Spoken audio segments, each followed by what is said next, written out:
Строителството е интересен сектор. Той се променя непрекъснато, изпълняват се проекти, върши се работа. В резултат, строителната площадка е сред най-опасните условия за работа. Но много трудови злополуки могат да бъдат избегнати. В този филм ще научите какво трябва да направи обектът и какво трябва да направите вие за собственото си здраве и безопасност на работното място.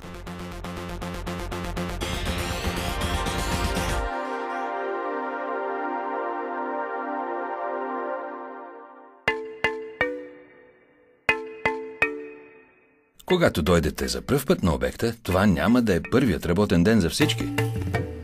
Преди да започне работа, мениджърите на обекта са планирали и подготвили всичко за вашето пристигане. Те трябва да осигурят условия да си вършите работата безопасно и ефективно. Кои 5 основни неща трябва да направи обектът за вас?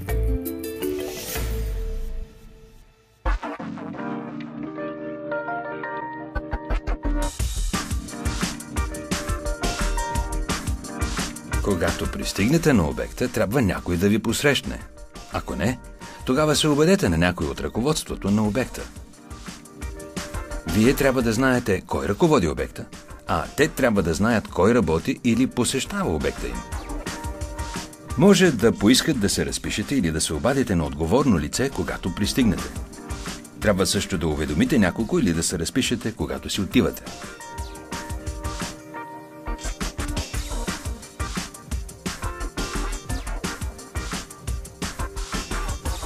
След като се представите, ще ви бъде направен инструктаж за обекта.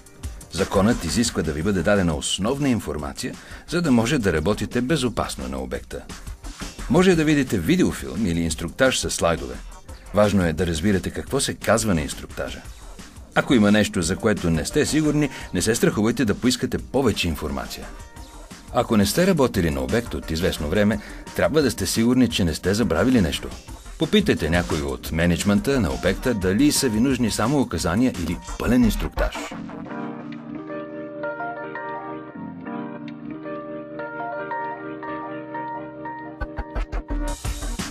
Независимо дали сте начинаещ или имате многогодишен опит, всяка работа е различна.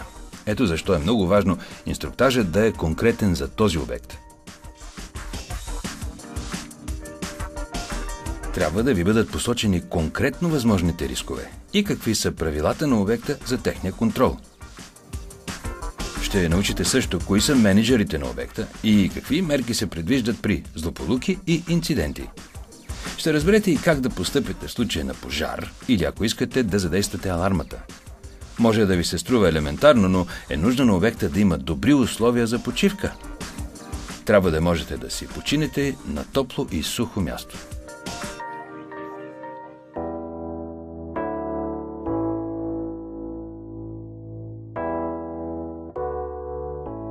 Фактите сочат, че на обекти, където работниците са активно ангажирани с здравето и с безопасността, има по-малко инциденти и злополуки. Вашето мнение и идеи са важни, така че споделяйте ги. Независимо от мащабите на вашия обект, трябва да има много възможности за това. Например, пряко на мениджърите на ежедневния брифинг или чрез кутиите за предложения. Мениджърите трябва да ви кажат кой е най-добрият начин за вашия обект.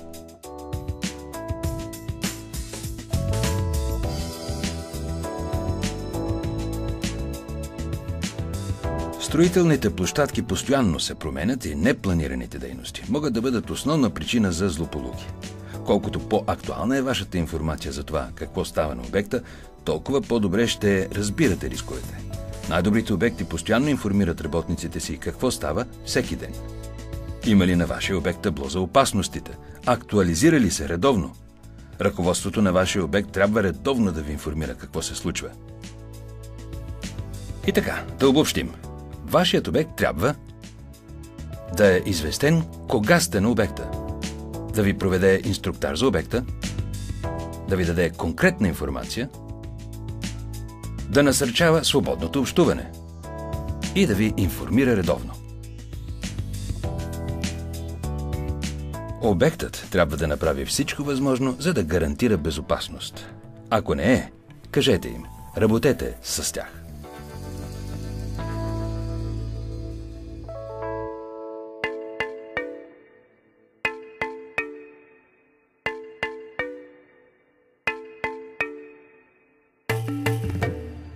Мениджърите на обекта трябва да са планирали предварително мерки за работа на обекта при максимално безопасни условия за вас.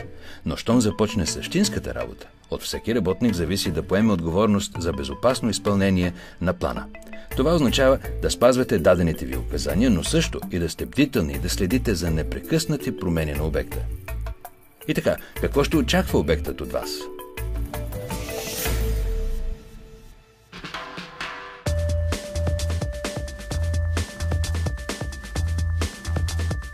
Правилата на обекта са създадени, за да се сведе до минимум риска от особено опасни дейности, като например движение на коли и работа с запалителни вещества.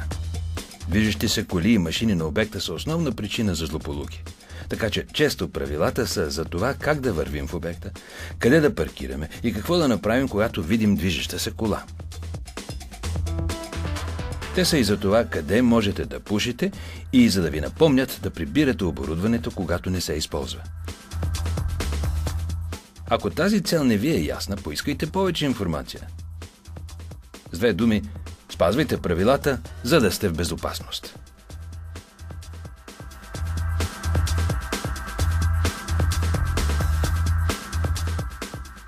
Всяка задача на обекта е уникална и има своите опасни страни. Например, работата на високи места или ръчно повдигане.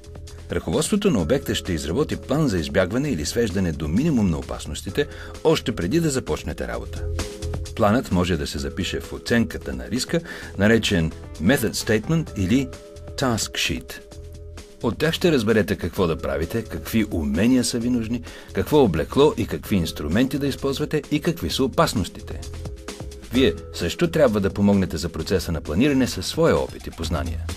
Например, преди да работите на високо, което е рискова дейност, трябва да прецените: има ли подходящ достъп за това, което трябва да вършите? Имате ли нужните инструменти? Имате ли подходящо предпазно оборудване? Помярка ли ви е? И удобно ли е?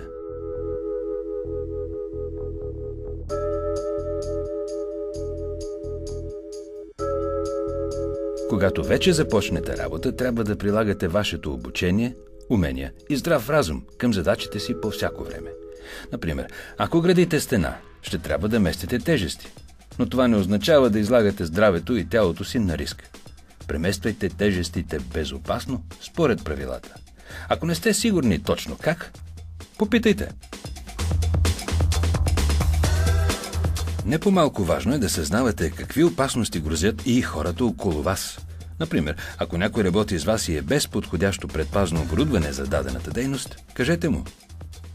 Отговорното поведение ще от полза и за вас, и за вашите колеги.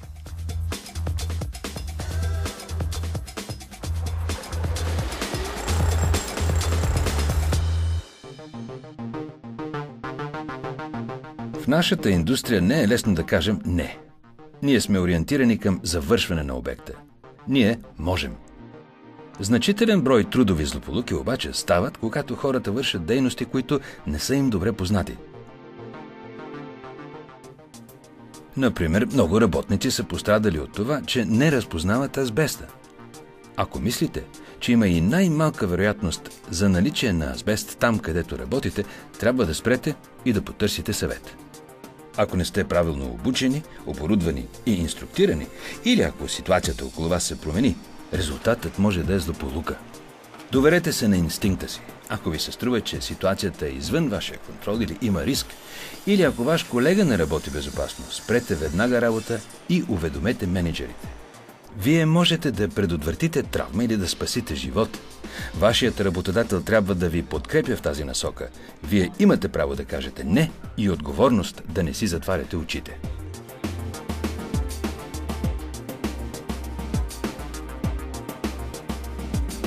Ако работата ви изисква да сте конкретно обучени, за да може да я вършите безопасно, отговорност на работодателя е да ви го осигури.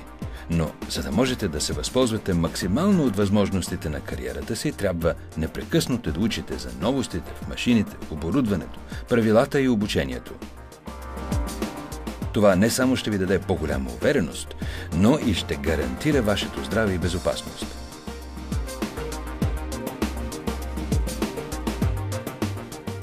И така, в обобщение, вие трябва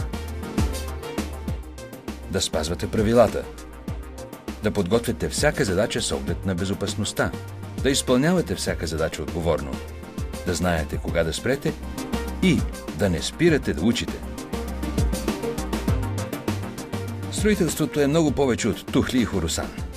Работата, която вършим, прави света около нас по-добър. Време е да заработим заедно, за да изградим една по-безопасна и по-добра индустрия.